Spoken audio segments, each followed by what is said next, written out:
Ja, op deze leeftijd wil je sowieso spelen, alles spelen. Ja, het is gewoon. Terjawab sudah. ST dan Erick Thohir kompak pilih bocah ajaib dari Eropa. Demi timnas. Rafael Struijk jadi tumbal. Begini faktanya.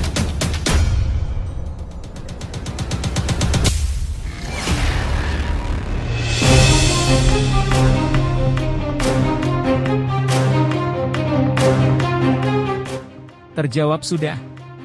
ST dan Erick Thohir kompak pilih bocah ajaib dari Eropa. Demi timnas. Rafael Struijk jadi tumbal. Seorang penyerang ganas dengan tinggi badan 193 cm telah ditemukan di Belanda. Apakah pelatih timnas Indonesia, Shin Tae-yong, segera mengambil langkah untuk meminta PSSI agar menaturalisasi penyerang keturunan ini? Harapannya, timnas Indonesia dapat benar-benar mendapatkan penyerang keturunan berkualitas. Kabarnya Ketua Umum PSSI akan atau telah melakukan konferensi video dengan penyerang keturunan grade A. Mimin minta tolong tonton video ini sampai selesai, agar tidak ada kesalahpahaman yang terjadi. Dan tak bosan-bosan juga, tolong like dan share video ini ke media sosial kalian agar semua orang tahu apa yang sedang terjadi. Pemain yang dimaksud adalah Tim Watering. Pesepak bola yang dikenal tajam ini bermain untuk klub Liga 3 Belanda, De Travers. Tim Watering telah tampil dalam 16 pertandingan Liga 3 Belanda 2023 hingga 2024 bersama De Travers musim ini. Dari 16 pertandingan tersebut, Tim Watering telah mencetak 7 gol dan memberikan 1 assist. Berkat kontribusinya, De Travers saat ini menduduki posisi kedua dalam klasemen Liga 3 Belanda 2023 hingga 2024 dengan 45 poin. Mereka terpaut 8 poin dari Spakenburg yang berada di puncak klasemen.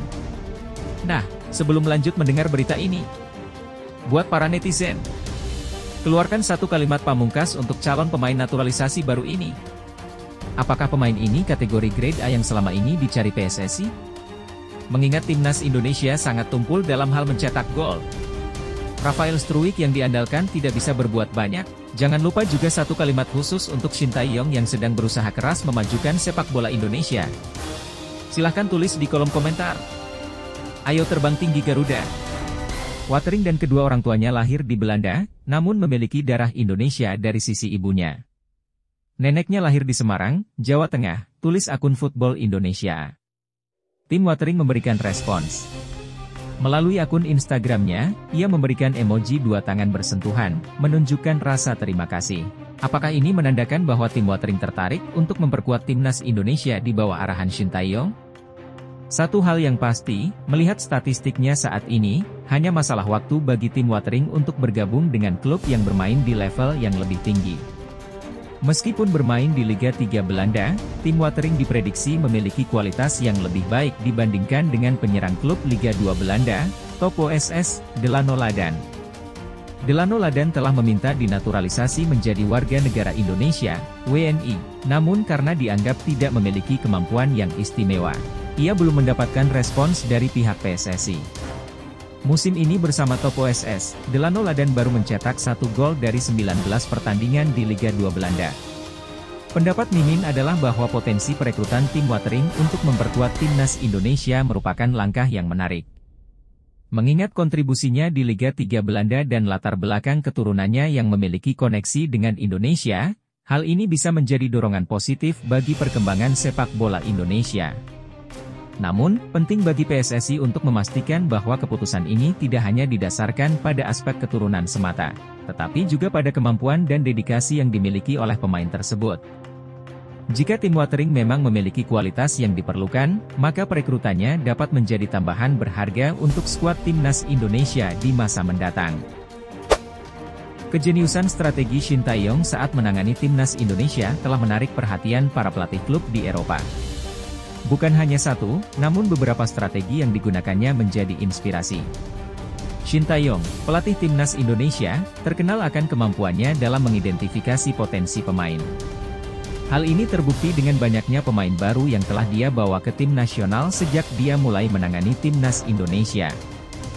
Dampak dari kerja keras dan kecerdasannya terlihat dalam permainan timnas Indonesia saat ini.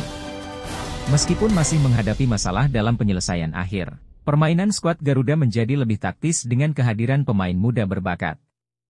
Selain itu, kecerdasan Shin Tae-yong juga terlihat dari cara dia menempatkan pemain di posisi yang tidak biasa demi kepentingan tim.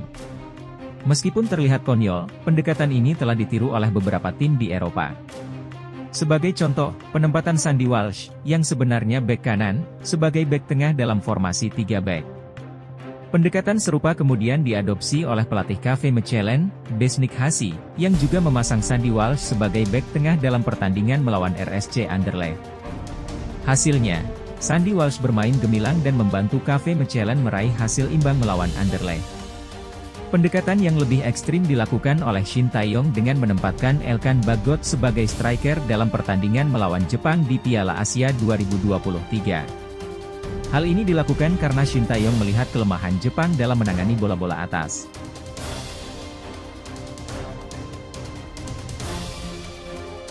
Dengan tinggi badan Elkan Bagot yang mencapai 196 cm dan kemampuan Pratama Arhan dalam melakukan lemparan jarak jauh, Shin Tae-yong mencoba memanfaatkan situasi tersebut dengan ide brilian tersebut.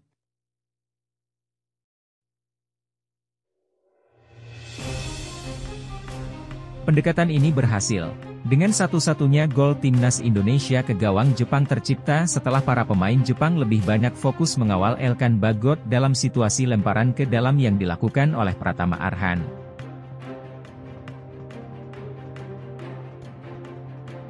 Akibatnya, Sandy Walsh yang tidak terjaga berhasil mencetak gol ke gawang Jepang.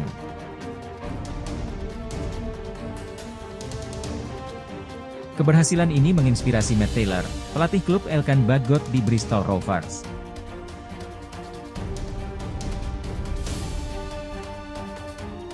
Pada pertandingan antara Bristol Rovers dan Northampton Town, Taylor memasukkan Elkan Bagot sebagai striker pada babak kedua, mengikuti jejak strategi yang diterapkan oleh Shin Tae-yong. Pendekatan yang dilakukan oleh Shin Tae-yong dalam mengelola timnas Indonesia menunjukkan keberanian dan kreativitas yang luar biasa dalam mencari solusi untuk menghadapi tantangan.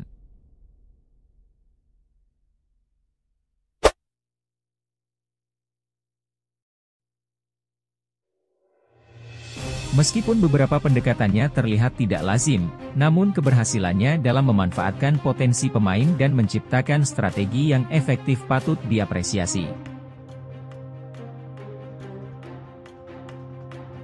Ini menunjukkan bahwa dalam dunia sepak bola, tidak selalu harus mengikuti pola konvensional, tetapi juga perlu memiliki keberanian untuk berinovasi dan mengambil risiko demi meraih kesuksesan.